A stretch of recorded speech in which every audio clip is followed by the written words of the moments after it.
Hello दोस्तों, मैं हूं सुशील। आपका स्वागत करता हूं आप ही के चैनल लीगल गुरुजी में। दोस्तों, आज हम बात करने वाले हैं कि कैसे गलत वसीयत को कोर्ट से हम खारिज करवा सकते हैं। दोस्तों, जैसा कि हम जानते हैं, वसीयत एक लीगल डॉक्यूमेंट होता है और ये टेस्टेटर यानी वसीयत लिखने वाले की मृत्यु के बाद ही एग्जीक्यूट की जाती है।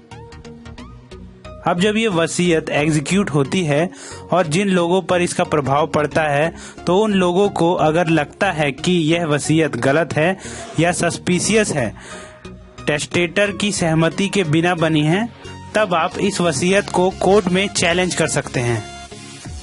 दोस्तों, इसमें हमें पहले ये देखना होगा कि वसीयत रजिस्टर्ड है या फिर नोटराइज्ड, क्योंकि अगर वसीयत नोटराइज्ड कराया गया है तो इसमें हमें ये ग्राउंड ले सकते हैं कि इस वसीयत को गुपचुप तरीके से या फर्जी तरीके से बनाया गया है और नोटराइज्ड कराया गया है, क्योंकि नोटरी बिना किसी चीज को अच्छे से वेरीफाई किए नोटराइज्ड कर देते हैं।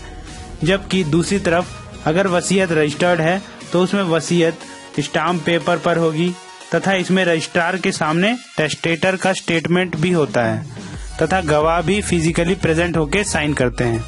इसी वजह से नोटराइज्ड वसीयत में तो ऐसा कुछ नहीं होता है, इसीलिए आप इसे चैलेंज करके रिजेक्ट करवा सकते हैं। अब इसमें हम यह भी देख सकते हैं कि वसीयत टाइप की हुई है या फिर हैंड रिटन है।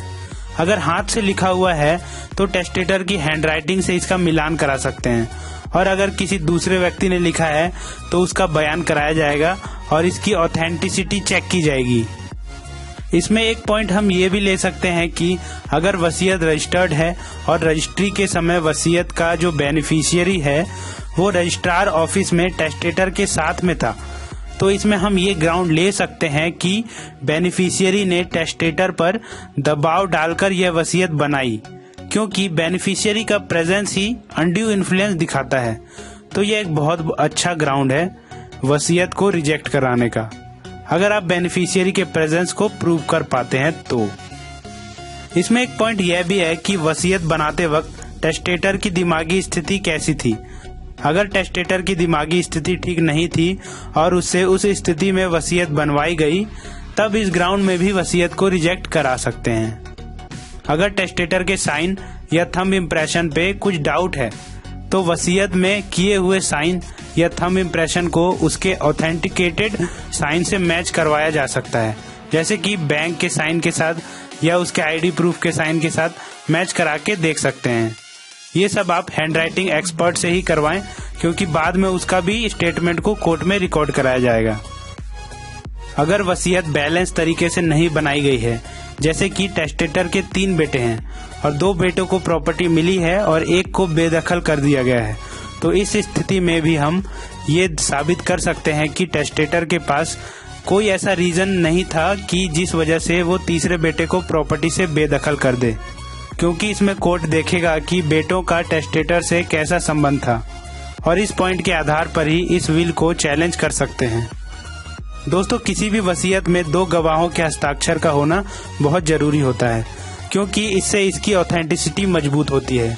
जब वसीयत कोर्ट में चैलेंज होती है तो गवाहों को बुलाया जाता है, अगर वह जिंदा हैं तो।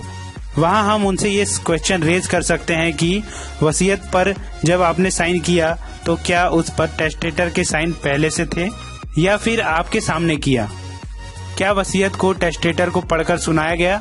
जब वसीयत पर टेस्टेटर ने साइन किया, उसकी मनोस्थिति कैसी थी?